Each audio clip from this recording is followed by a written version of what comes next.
Jai Shri Krishna, Jai Mahesh. Good evening everybody. Today I am here to talk to you about the effects of internet and social media on our lives. How it shapes our life in many ways than we realize. So let's begin with a quick question. How many of us reach out to our phones in just 5 minutes of waking up? Majority of us. And for a lot of us, the last thing we do before sleeping is that we check our phone. A survey showed that 77% of people in the age group of 18 to 24 reach out to their phones when they have free time, and I am definitely one of them. But those little tidbits of time when we think we have free time and we reach out to our phones can actually add up to a large amount of time. And well, we even don't know what a big chunk of day we spend on our phones. But why am I talking about this? How is this even relevant? It is because a survey showed that from the invent of smartphone, the average attention span of a human being has gone down to 9 seconds. Yes, 9 seconds.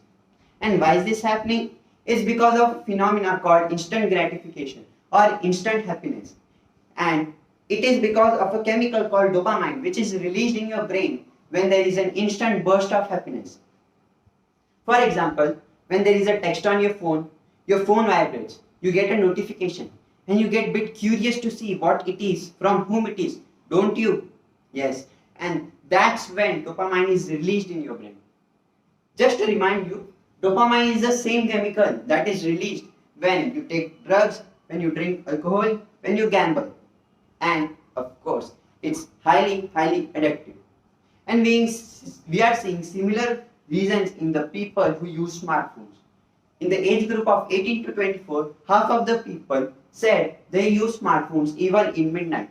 And 1/3 of Indian adults reach out to their phones in just 5 minutes of waking up.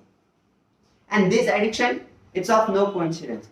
It's of no surprise, as all these apps, Facebook, WhatsApp, Instagram, Snapchat, their main purpose was to hook you all to your phones.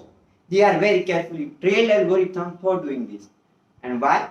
Because every minute you spend on these apps, these companies make big large amount of money through ads. But you don't have to believe me. Even Sean Parker said, he is the earliest investor in Facebook. Even he said that the earliest mission of Facebook was to make people spend their time and self-conscience on these apps. He even added that they wanted to exploit the vulnerability of human psychology. These apps, their purpose was never to connect you to others, to connect me to others. Their purpose was just to make you addicted and to make you trapped, so that they can make big large amount of money from your bags. And now, we are all addicted, we are all trapped. And this is affecting our mental health in ways we don't even realize. It's causing depression, anxiety, poor sleep, obesity. Do you know that from the invent of social media to now, the rate of depression and anxiety has gone up by 70%. Yes, 70%.